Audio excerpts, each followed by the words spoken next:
Hello, my name is Joseph Carlson, and this is episode 186 of Gaming with Grief, and I'm calling this episode the last day of June deep dive.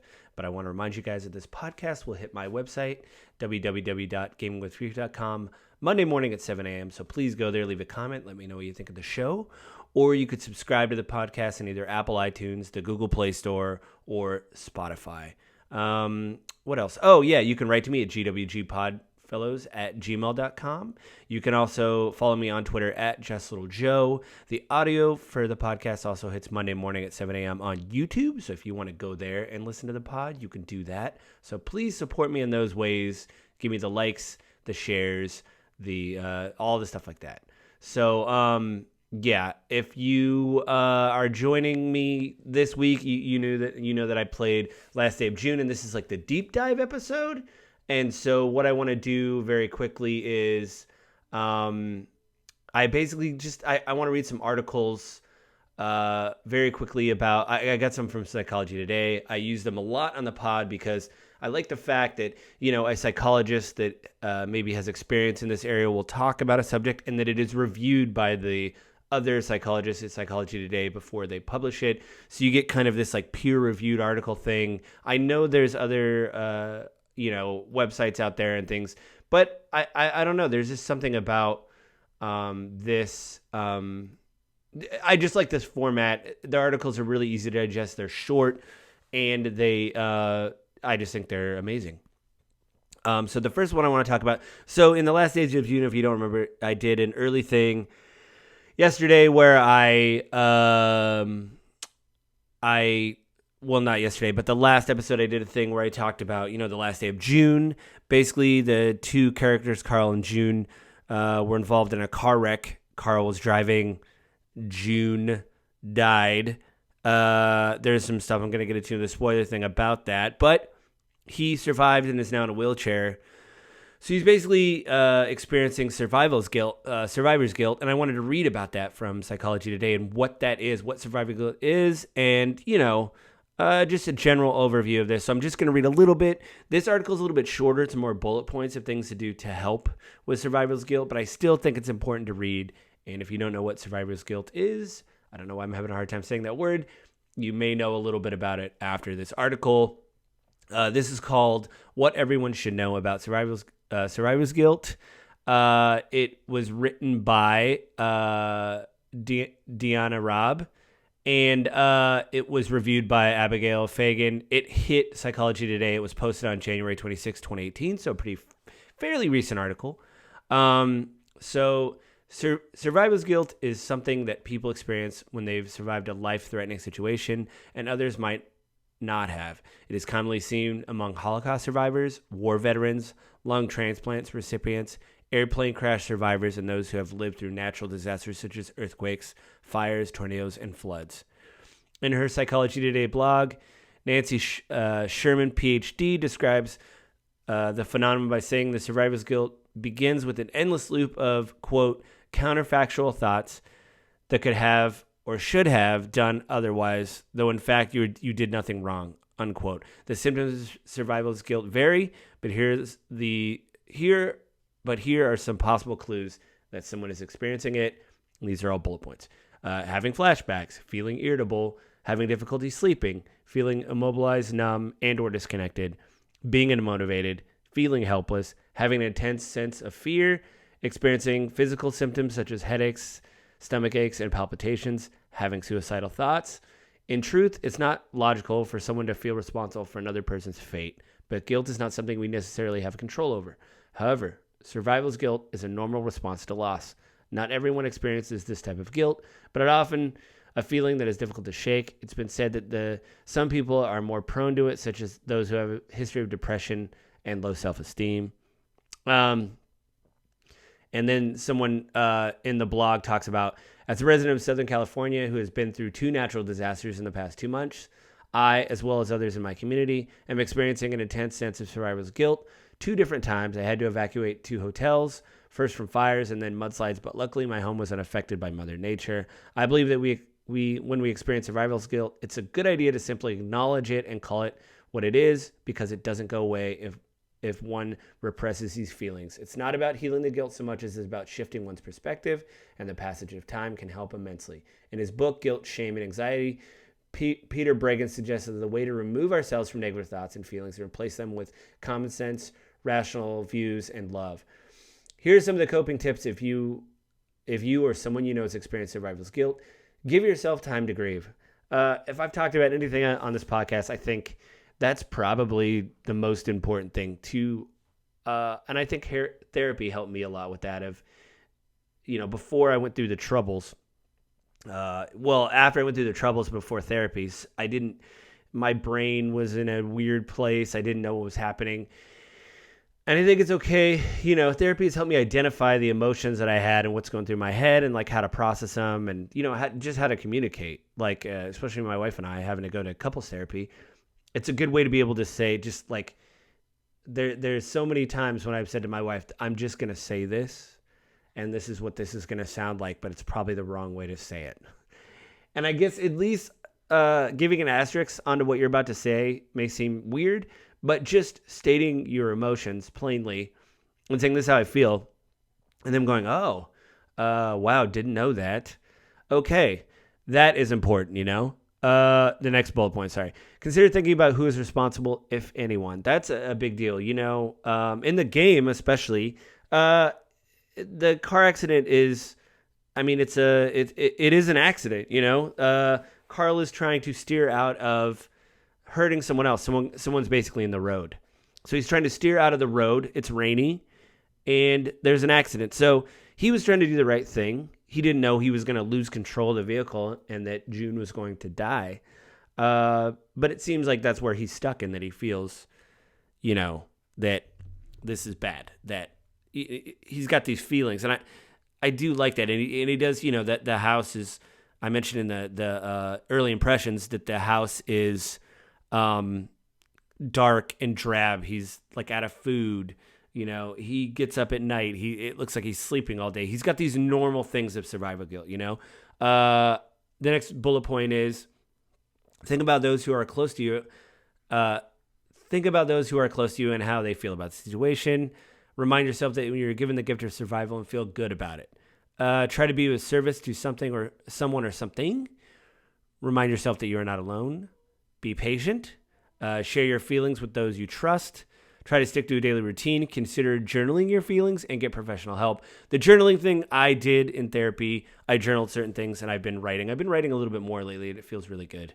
And I need to keep doing that because my therapist at the time was always like, I can tell, you need to write more. It's a good outlet for you. And I feel better when I do that. And I think journaling would help too, just to write down, even if you're not good with, flowery descriptions or anything, it might help to actually just like this article bullet point out, had, interaction with coworker went terribly, messed up at work, need to work on making it better, stuff like that. Maybe a bullet journal, as they call them, would help. I don't know. It's helped me. And again, writing for me is therapy. So just doing stuff like that helps you kind of process your emotions. So yeah. And the next article I want to read is managing regret and guilt when you hurt someone, when you really hurt someone.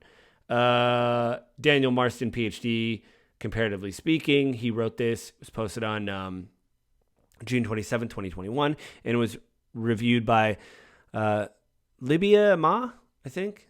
And the key points of the article: guilt and regret are natural, but can hold us back from doing things that make situations better for those we hurt. Working to move forward will help those we hurt. And the best response when we make severe mistakes. Listen, this isn't like, I'm not reading this because June died in the, that's the beginning of the game. She's dead. So he's not going to be able to make amends to June. But I think this wraps into the survival guilt thing of him. He has to be okay with himself, basically. I tried to do the right thing. I didn't know the outcome. I didn't know what was going to happen. I've been in car wrecks, not with people, but I've been in car wrecks, and it's always near my home. It's happened twice, so not a big deal. It's happened twice, and I always think to myself, man, if I was 5 minutes this way, if I decided to turn left instead of right, if I went one block down, Like, you can second guess yourself all that time, and you have to kind of become good with yourself. I'm just going to read some of this. Mistakes make us feel terrible. Guilt and remorse are two emotions that typically follow making mistakes. They carry with them a lot of emotional distress, impacting our ability to move on from bad outcomes. Other people will often try to make us feel better when we make mistakes, saying it's no big deal. Is one way people try to alleviate our pain from making mistakes. This too shall pass. Is another way people try to help us recognize the negative impact of what happened will end eventually, pointing out how we may not be the only ones responsible for the mistake. Can also be a way of trying to help us feel better. But what if our mistake was a big deal? And what if the mistake was one that will have major repercussions for a long time, and the one that was clearly our fault? What do we do then?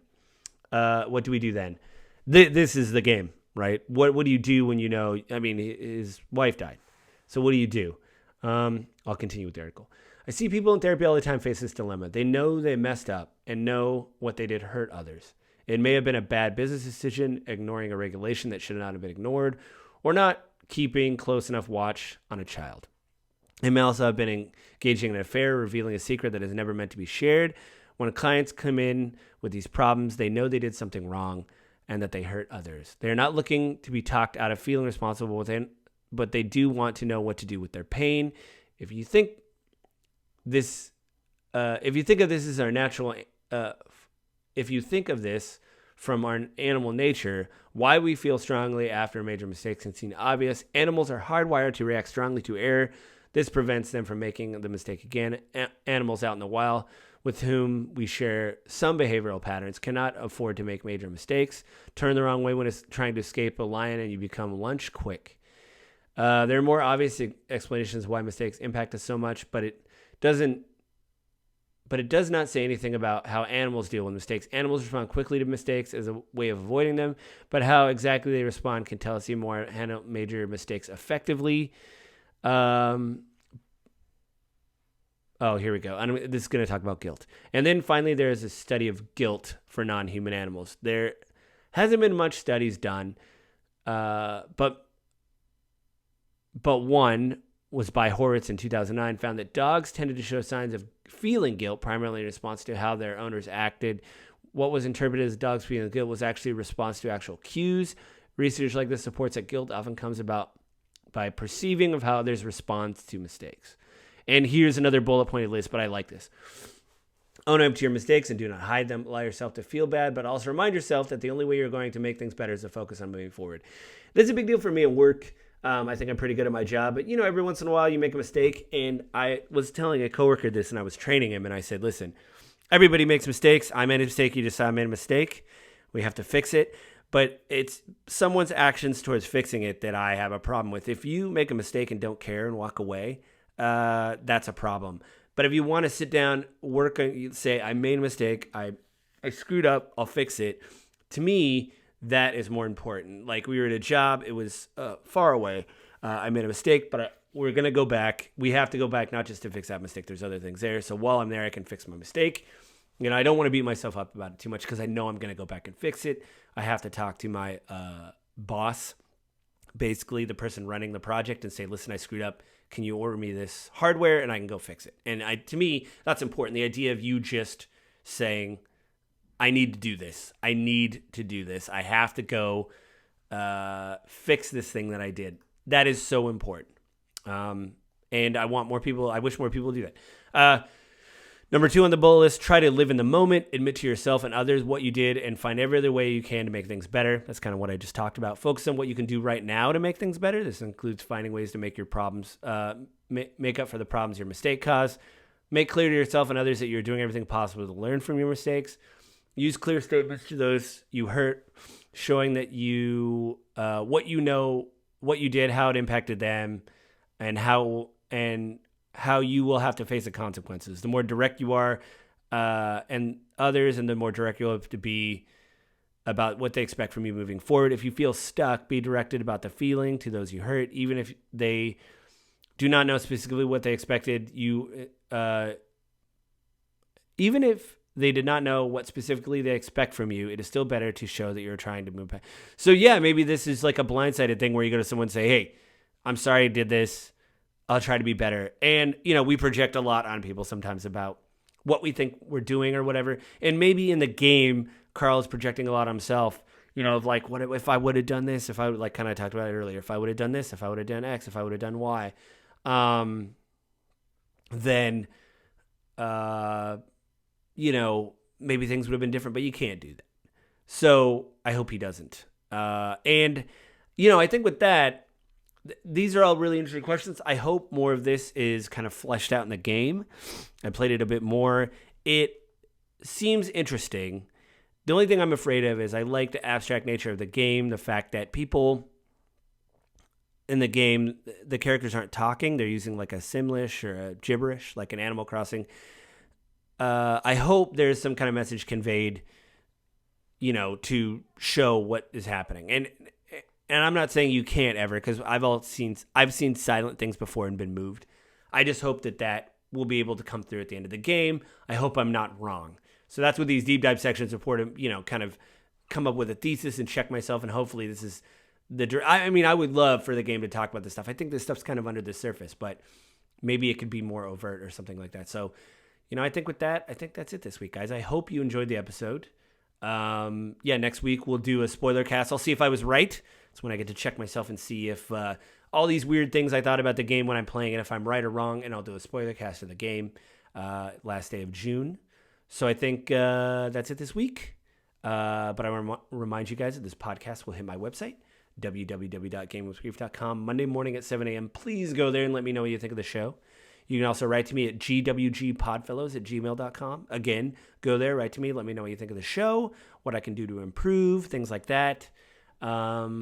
Or you can subscribe to the podcast, either Apple iTunes, the Google Play Store, or Spotify. And the audio of the episode goes up Monday morning at 7 a.m. on YouTube the same day that it goes up on the website. So if you want to go there, give me the likes, the subscribe to the channel, watch the video. And on episode 200, I'm going to be converting to a video podcast. It won't affect the audio, but you're going to see me staring into the mug of my webcam. So you can actually put a face to the voice you've been hearing. Hopefully, while you've been listening. But with that, everybody have a good week, and I will talk to you guys again next week.